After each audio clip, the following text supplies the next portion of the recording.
Welcome to Is This For Real? This is Gregory Dunn. I'm the president and CEO of Hawaii's Better Business Bureau.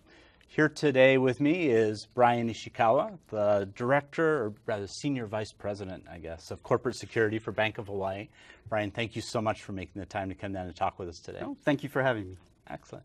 Maybe you could start out by telling us a little bit about your background and how you wound up as the director of corporate security for Bank of Hawaii. Sure. I attended University of Hawaii, and in the midst of being both in the Army Guard as well as being at UH, I wasn't sure what I wanted to do with my life as a career after college.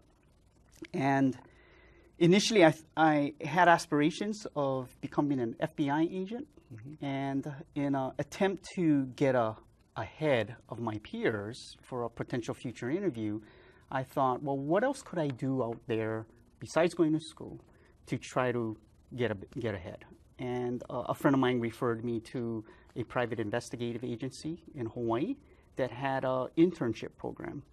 And so in my junior year into my senior year, I was lucky to be an intern for a company that has since closed or has sold out to another larger firm. And I was working there since '92. And in 2001, or just prior, the bank made me an offer that was too good to be true. It's right up your alley, right? Yes. Exactly. Well, that's wonderful. I know that you've been real instrumental in terms of your support of Hawaii's partnership against fraud, and the Bank of Hawaii has been a major supporter of the efforts of both the Better Business Bureau and the partnership against fraud. Maybe you could tell us a little bit about some of the work that you've been doing in helping protect not only the bank's customers, but also the general public against fraud. So first off, you're going to notice that this is a topic that I'm very passionate about, and we'll get into that as you hear a couple of the stories that I'd like to share. But the Bank of Hawaii several years ago started a program called Smart Money, and these Smart Money programs that they started had several different concepts, some of which were some televised snippets of some information to provide folks awareness. Some of it was about learning about credit, how to buy a house, how does a mortgage work. But they also had an important component that specifically dealt with bank security and fraud. And so we did a piece for businesses as well as for consumers. And a third piece was specifically focused on senior financial exploitation, which, as you've heard, has had a significant increase in the last several years. You know, that's really an area that a lot of people in the community are concerned about, is that elder fraud and abuse. I mean, what are some of the reasons you can share with us that you believe have led to this increase in elder abuse and elder fraud? Sure. So I think some of the increase is because we have an aging population. And I don't mean just Hawaii, but nationally with our baby boomer generation becoming seniors, and some are already seniors, that's a huge wave of our population that is actually going to increase and become seniors. That partially contributes to this increase. And the reason why seniors tend to be victimized or targeted is because if you stop and think about it, they typically have more money. They have the financial base worthy of a fraudster going after. So when let's say we're in our college years, in our 20s, or maybe even after, in our 30s, we probably didn't amass, the average person probably doesn't amass the type of savings, investments, or retirement accounts that somebody a lot older than them, typically a senior, or they don't have the credit limits that you would. Correct. That are attractive. You may have had a 500, or I remember my first credit card and it was $500. I was like, wow, it's like with a 20+% interest, right?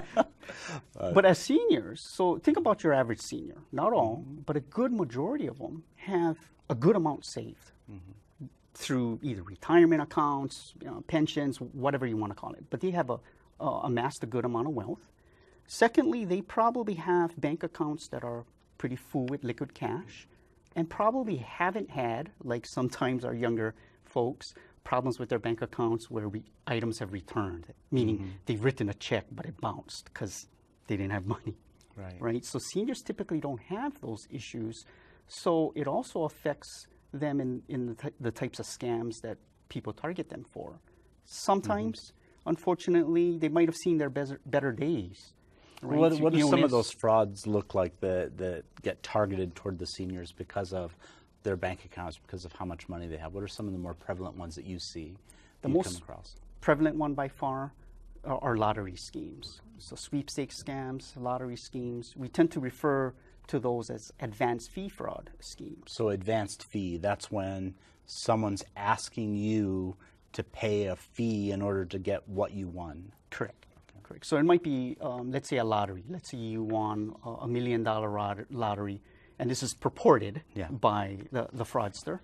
But they might ask you to pay for some sort of transaction fee, or it could be a shipping fee, it could be a customs fee, it could be for taxes prior to the allotment of your winnings being sent to you.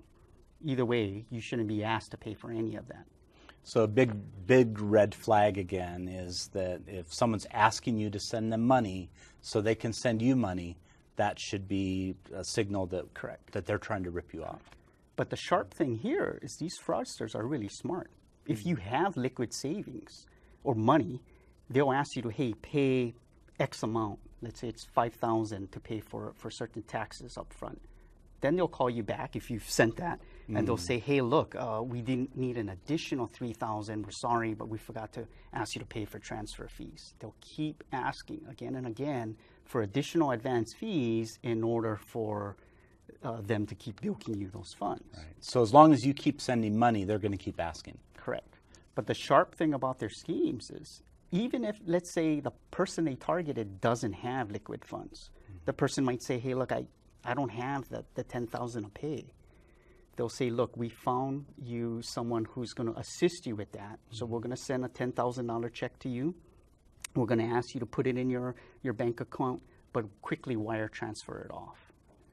And they're sharp because they understand the banks have good detection or protective programs for their customers.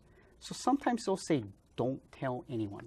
Don't tell family, because some family are greedy and they're going to try to take your winnings before you even get it. So they plant that fear in their mind. Yeah. They'll say, don't tell your bank, because they don't want the bank to actually help you. Right, because you're banksters. I mean, don't tell your bank, take out the money and take it to another location. It might be Western Union, it might be another entity that might do a wire transfer for them. Now, I know that some of the banks are aware of this, and we've had calls from several branches around town at Hawaii's Better Business Bureau where the teller is there with a senior citizen that is wanting to take $5,000 or $10,000 out of their account in the form of cash, and they're going to take it to Western Union because they won the Irish sweepstakes.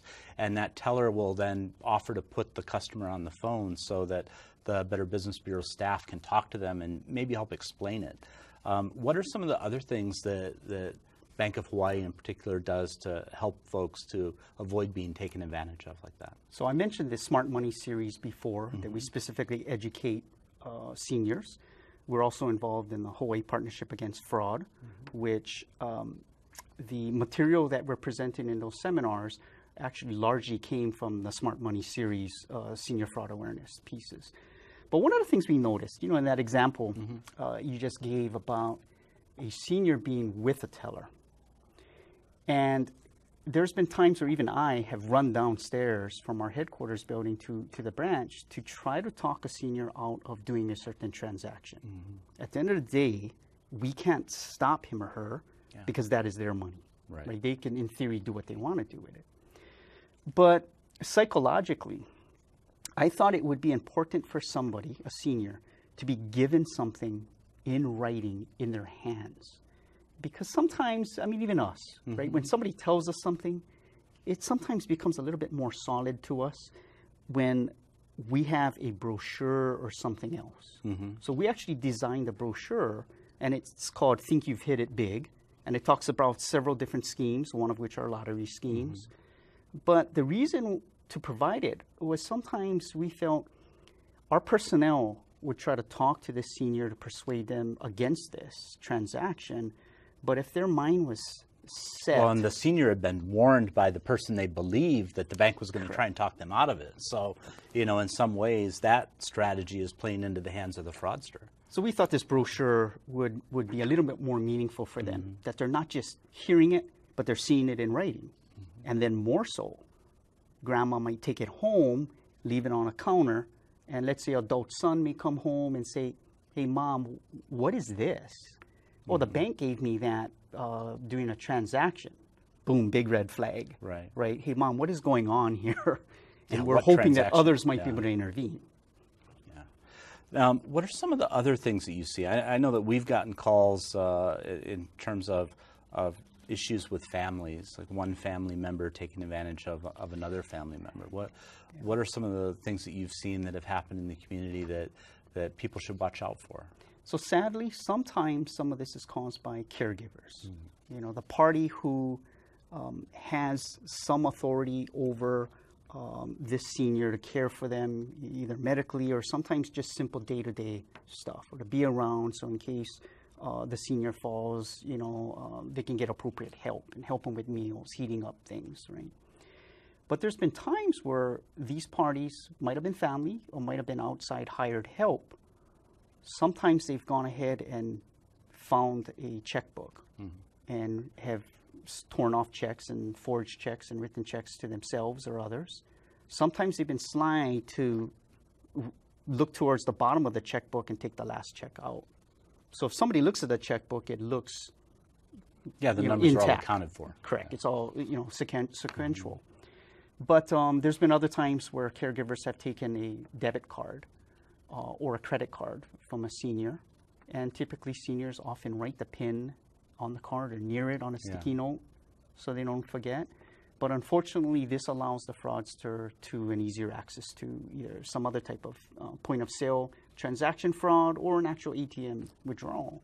And because most of the folks that are under a caregiver's assistance may not be able to log in and check their bank account daily or watch what's happening to their credit report, so they won't notice these type of things. And it's something that I know from the reports that we've taken at the Better Business Bureau that a lot of times it's not until the person is almost completely wiped out or they've mortgaged their house and that they're on the verge of losing it that the family members may find out that something bad has happened. Yeah, we've seen some really heart-wrenching stories of seniors who've come across that, hey, I don't have any more money. I gave it all away or somebody stole it from me, and it's really sad. So, back to the caregiver piece, it's important, not all of them are do things like this. A lot of them are truly there to protect the senior and help the senior, but why tempt them? It's important to lock these things up, like checkbooks, financial statements, as well as credit cards, lock them away so that somebody who you've already provided access to into your house won't be tempted and won't have easy access to them. One of those old things I remember being told is in loss prevention, the most important thing you can do is remove the opportunity. Yes. It's like when you give people the opportunity to be dishonest, you're then giving them the power to make the choice if they're going to be honest or not. Correct. So if you remove that opportunity, you really help protect yourself. Opportunity prevention is key. Right. So let's say someone finds out that they've been taken advantage of financially by a caregiver or a family member finds out. What are some of the things that you'd recommend that people do to address the issue? What are some of the steps they can take? Well, first off is making a police report. That's really important. A lot of elder financial abuse goes unreported because a lot of times they're feeling embarrassed or they don't want to admit to anybody that they fell for a scam. The second, and not necessarily in this order, is definitely talking to your financial institution and letting them know. So sometimes if it was a wire transfer or a check, we might be able to intervene and stop that from reaching its final destination. That's got to be done quickly. I mean, it's like with the speed of electronics now, you've got a couple of days at the most before that money hits it and clears on the other side, right? Correct. Now, some of these involve international wire transfers to a foreign country. So you are right, it may take another day or so, but It's not much more time. Yeah. But in a lot of these cases, it's multiple transactions. It's usually not just a one-time transaction. So notifying the financial institution is important because they may be able to either get some money back for you, they might be able to stop further loss or damage to you. And it's important to consult with them because sometimes it's as simple as the necessity to close your account because it's considered compromised. Now, there are things you can do. What are some of the misconceptions out there that people may think that there are in terms of financial institutions and what power you have or what power you don't have? Sure. Unfortunately, one of the things we faced is, in an example of a senior parent, there's been times where we've had adult children who are also, let's say, customers of our same institution, and they've come to us concerned and at times complaining, saying, hey, I'm a client of yours. I've been a long-time good client. Why didn't you tell me that you knew my mom was getting victimized? And unfortunately, what they're not aware of in many cases is that we have specific bank and federal privacy laws that we can't, that prohibit us from notifying other people what's going on in your specific account. So in that case, it's like the person whose name is on the account is essentially the only person you can communicate with. It's not like if someone's not on the account, you couldn't say have an emergency in case of call this person number. That's correct. So let's say if mom and dad are on the account and we know something is happening with them. We can't just notify adult son who is not on the account, although he may be a separate client of ours as well. We can't just notify him and say, hey, you really gotta, take care of your parents. They're involved in this thing. Unfortunately, we can't do that. So that's something that's changed. A lot of us who've grown up in Hawaii, you may still have the bank account at the branch that you had when you were in high school or when you were in college. It's like, so you've known the people at that branch for years and years and years. And so the days of having that personal connection with that person who may be watching out for you or your parents' account sounds like it's changed a little bit. Somewhat yes, and somewhat no. There's been times, despite privacy laws, where we've looked at the lesser of two evils and we've told an adult son something and said, or adult daughter, and told them more of in an attempt to provide them a bigger picture so that fraudsters wouldn't continue to bilk somebody for their life savings. So you try and help out where you can, in other words, but in some cases it's something that people shouldn't count on that being the absolute. Correct. That there's a recourse there if something does happen that wasn't caught. About 3 years ago, the state legislature created a law on the mandatory reporting of elder financial abuse, which requires banks and credit unions in Hawaii to report anytime they suspect an elder, and that's defined by state law as age 62 and above. 62? Correct, okay. 62 and above. Anytime we suspect that there might be fraud against them as a victim, there's no dollar threshold. We have to report it to the police within that jurisdiction, as well as Adult Protective Services. So at least there's a reporting mechanism, in other words, to the police department or to Adult Protective Services.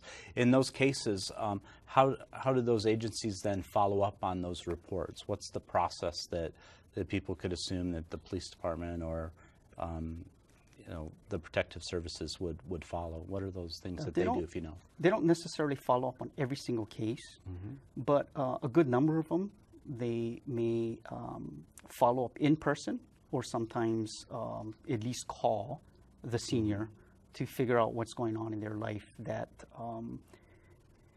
there might be certain things that Adult Protective Services has to get involved. And that is if the person is handicapped, if they've lost, if they have certain mental faculties impaired, or they might not be mobile anymore. That may require the Adult Protective Services in Hawaii, a state organization under the Department of Human Services, to have to get involved. There's other times where the police department's financial fraud unit may look at shall we say, an incident, and they may go after the actual fraudster because it's a lot bigger scheme with more than one senior being victimized. Maybe not just that individual, but many different individuals that they've taken advantage of. So Sure. now, in terms of those cases as well, that I know that we've received calls from folks that they may have had family members that had taken advantage of them, and it's a really difficult subject in Hawaii because you know we're so close, we're family oriented, we want to be trusting, but in some cases you have family members with problems that make the wrong choice, and it's difficult. I know when we ask people that report to us and say, you really need to report this to the police department. And they say, oh, no, we don't want to do that. I mean, what would you say to a family member, or to someone that was taken advantage of but didn't want to file a police report? So that's very interesting because in many of these incidents, seniors may have a limited, shall we say, pool of resources or of parties that actually care for them.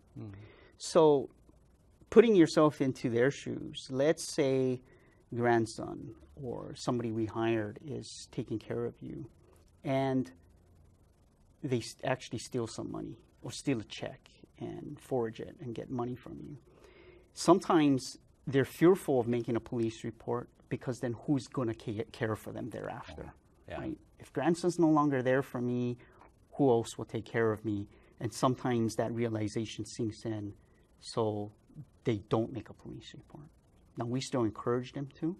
On our end, again, we have to file this elder abuse report to the police department and adult protective services.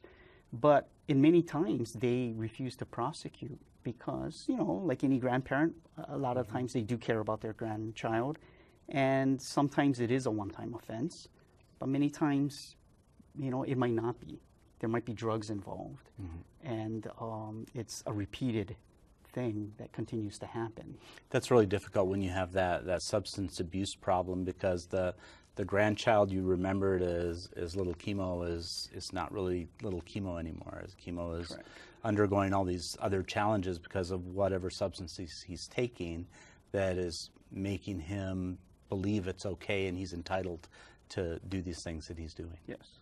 And sometimes it's the fraudsters. The fraudsters come up with such an elaborate scheme that sometimes they've sent, obviously bogus, but documents over that appear to be legal documents that essentially they have the senior sign off on, and it's like a confidentiality, non-disclosure type agreement, so that you can't talk about the lottery you've won.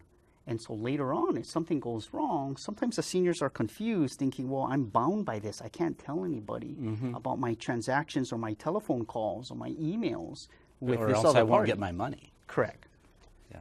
Correct. So that's that whole fear, that whole we're going to take it away from you if you tell anybody kind of thing. It's one of the things that I think about and we share with people. It's like, remember when your kids were younger and you told them that if anyone ever told you not to tell or to keep it a secret, it was probably a bad thing, you should tell me about it. Very similar situation with seniors when they get older. Yeah. There's three major points I really want to get out for seniors and their caregivers. The first off is knowledge is power. So learn as much as you can, essentially, to prevent your victimization. Right? The second one is good security begins with you. Right? A lot of the transactions that, let's say, you do with a bank, really, we're only seeing the tail end of that transaction. A lot of, let's say, the sale of your car and the writing of a check, or somebody gave you a check that you're now bringing to the bank, we're only seeing a tiny part of that transaction. So it's important that you take other measures of good security for yourself so that you're not victimized, right? The last thing is, if something appears too good to be true, it probably is. Yeah. Right? The old, is this for real? It's Yes. like if it Yeah. you know, if you didn't enter it, you can't win it. And I love to say that the magic prize bus is not going to suddenly appear in front of your house one day and give you $10 million because you sent them $5,000 or $10,000 or $15,000 to pay for the taxes. It just will not happen. Correct. So in terms of some of the other things that the bank has done to help bolster security and educate people, what are some of the outreach efforts that you've been involved in recently? Well, I've visited several different care homes and senior assisted living facilities, and done both either the HPAF, Hawaii Partnership Against Fraud presentation, or the Bank of Hawaii Smart Money Senior Fraud Awareness presentation, in hopes of sort of that first piece, providing that knowledge, that empowering them with the knowledge so that they're aware of different common schemes, especially in Hawaii, so that they don't fall victim to it, and trying to instill in them the power that they have some authority over their own security and how they interact with someone, how they say yes to somebody, and definitely how they give somebody funds. So it's really important for seniors to understand that it's their money, but it's also their responsibility to be informed, know who you're talking to, know what you're being asked to do, and then talk to other people about it. So it's not just you. It's like get other input, ask people what they think. Correct. And that's important, because if you look at a lot of seniors, sometimes they may have reduced social interaction. Mm-hmm. Like they might have an illness or a physical impairment now that they can't walk anymore as well. So instead of going to church, instead of going to McDonald's and hanging out with their other senior friends, maybe now they're just staying at home. And then they don't hear those stories. They don't have those talk story sessions where they hear about someone else's sister or husband who got scammed. And then they start losing some of the knowledge. Yeah. Well, Brian, this has been very informative. I mean, the general public is going to be very pleased to learn all the information that you brought forth and learn about the things that Bank of Hawaii has been doing in the community to help protect folks, to safeguard their money and to safeguard themselves and their families from falling victims to fraud. So thank you for your time. I really appreciate it. Well, thank you. And thanks for hosting this show, because it's important to get out these messages. Absolutely. Thank you so much. So this has been your latest issue of Is It For Real? This is Gregory Dunn. I'm the president and CEO of Hawaii's Better Business Bureau. If you or someone you know has been fallen victim to or been taken advantage of a fraud, please look at the Better Business Bureau website. We'll be happy to provide you any information that you need. Thank you and aloha. Right.